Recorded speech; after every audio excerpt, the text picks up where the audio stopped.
महाविकास आघाडी आणि मनसेकडनं जो मोर्चा मुंबईमध्ये आज निघतोय, काही वेळा त्या मोर्चाला सुरुवात होईल। राज ठाकरे हे दादरवरनं आता CST कडे निघालेले पाहायला मिळते। ते त्यांच्या घरातनं बाहेर पडल्याचं देखील पाहायला मिळालेलं आहे। आणि या CSTच्या समोर मी सध्या आहे, ज्या ठिकाणी या मोर्चाचा समारोप होणार आहे। आणि या ठिकाणी ट्रकवरती असा भव्य दिव्य स्टेजची उभारणीचं इथं काम हाती घेतलेलं आहे।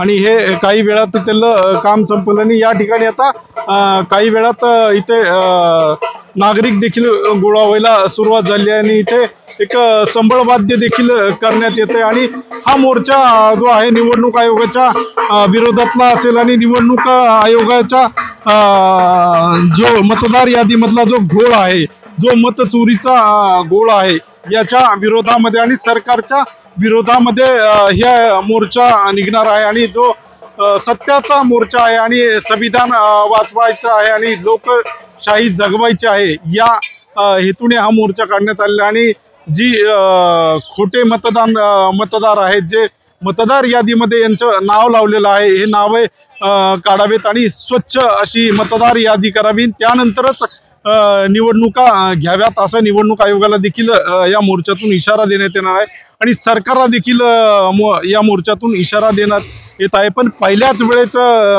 राज ठाकरे आणि उद्धव ठाकरे या मोर्चामध्ये सामील होत आहेत। आणि हा पहिलाच मोर्चा असेल जो निवडणूक आयोगाच्या विरोधामध्ये असेल। आणि ठाकरे बंधू या मोर्चामधून आता काय सरकारला इशारा देतील आणि निवडणूक आयोगाला काय इशारा देतील आणि नागरिकांना काय संदेश देतील, हे पाहणं उत्सुकतेचं असेल।